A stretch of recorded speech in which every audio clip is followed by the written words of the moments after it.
Thank you. Ya. Dalam proses kreatif menulis tadi kan brainstorming juga sama Mas Ade gitu ya. Ya.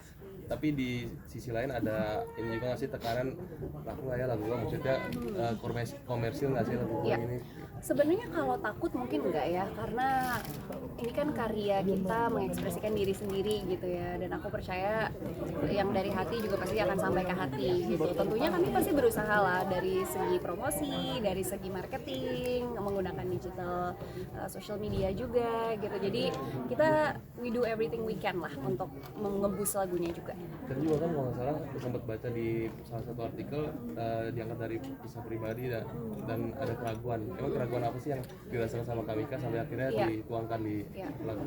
Banyak ya, maksudnya ini tuh It's My Time tuh bukan lagu yang aku ciptakan dari satu kejadian dalam hidup gitu ya. Jadi banyak kejadian-kejadian dalam hidup.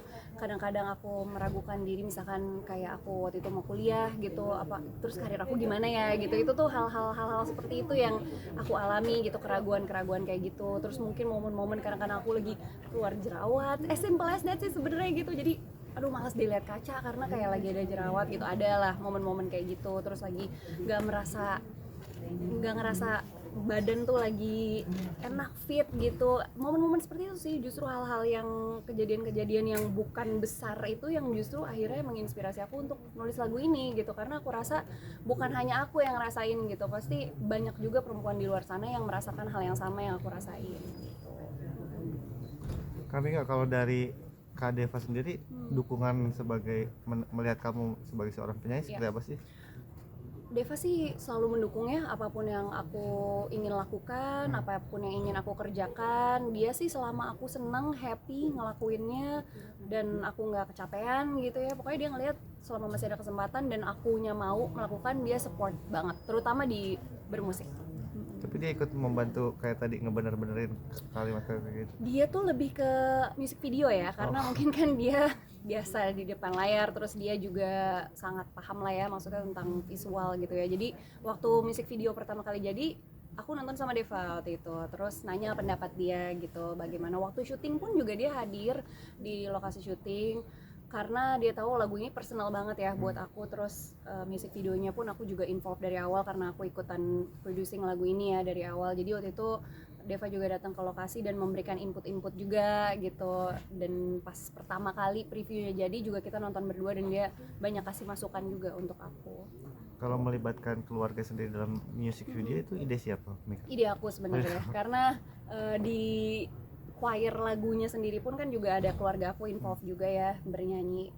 Balik lagi kenapa aku pengen orang-orang yang dekat dengan aku gitu untuk masuk di music video ini, karena ya aku pengen ini jadi karya bersama sih sebenarnya. Aku pengen melibatkan keluarga aku, para perempuan hebat, sahabat-sahabat aku juga, perempuan-perempuan hebat juga gitu, untuk bisa mempunyai legacy juga gitu lewat lagu ini. Jadi ini lagu milik bersama gitu aku pengennya.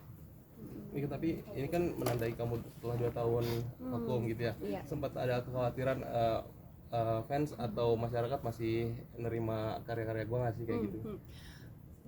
Tentunya kembali lagi ya, bukan kekhawatiran sih. Kalau aku lebih, malah aku semangat ya, excited sebenarnya gitu.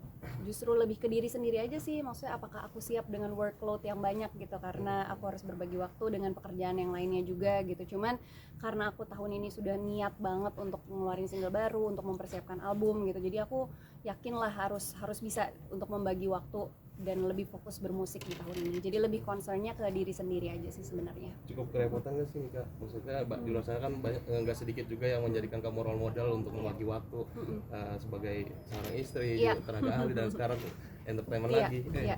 Tentunya pastilah ya. Makanya kenapa menurut aku juga mempunyai tim yang luar biasa gitu. Maksudnya manajer aku, tim dari My Music, semua juga membantu untuk mengatur schedule aku sedemikian rupa supaya masih bisa aktif, bekerja, melakukan apa yang aku suka, tapi tetap ada me time juga gitu. Jadi tetap ada waktunya aku menikmati di rumah, waktunya aku olahraga gitu, karena itu buat aku penting juga gitu. Jadi aku selalu meminta bantuan dari tim juga untuk mengatur schedule aku sedemikian rupa, dan kita selalu punya list of priorities gitu. Maksudnya untuk sekarang yang lagi prioritas apa gitu. Kayak sekarang kan musik, jadi aku lagi prioritas aku ya rilis single, promosi dan lain-lain gitu.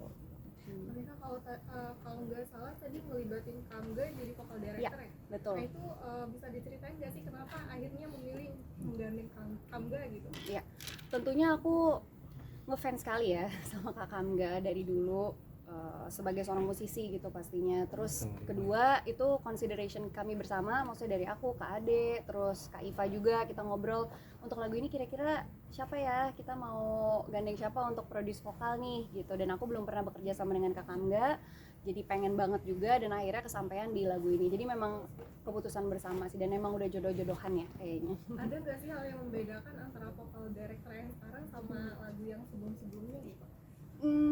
Tentunya setiap penyanyi, musisi, termasuk vocal director juga pastinya punya warna yang berbeda, cara nge-direct yang berbeda juga, approach yang berbeda gitu. Dan itu aku percayakan sama orang-orang yang memang sudah kita kasih wewenang sih gitu. Jadi dengan Kak Kamga juga aku percaya dengan talenta beliau, dengan cara ngedirectnya juga gitu. Jadi aku benar-benar bekerja sama dengan sangat baik dengan Kak Kamga waktu itu. Kami gak ketagihan gak sih memproduksi lagu lagi? Seru banget sih. Pengalamannya Jujur seperti aku apa sih? ketagihan sih. Aku ketagihan banget ya, walaupun memang lumayan susah ya, karena kita benar-benar harus sampai hal-hal detail gitu ya. Aku tuh sampai font lagu, font cover work, apa semua editan gitu tuh aku involved banget gitu. Dan kayaknya dibandingkan lagu-lagu sebelumnya, di sini sih yang aku paling involved banget gitu. Hal-hal kecil dari music video yang mungkin cuma masalah lighting dan lain-lain tuh aku sampai ikutan gitu. Terus masalah producing lagu pun juga gitu, arranger gitu, ngobrol sama Sik, sama Kak Iva dan lain-lain tuh aku lumayan involved banget sih. Maksudnya pengen denger sound apa di musiknya gitu. Jadi walaupun emang detail dan lumayan memakan waktu dan effort yang lumayan banyak, karena kita jadi non-stop ya harus chatting, dan karena kadang-kadang aku juga dari lokasi syuting mungkin ngurusinnya gitu. Cuman paid off banget sih, aku happy dan definitely mau lakuin lagi sih. Next. Oke. Oke. Terima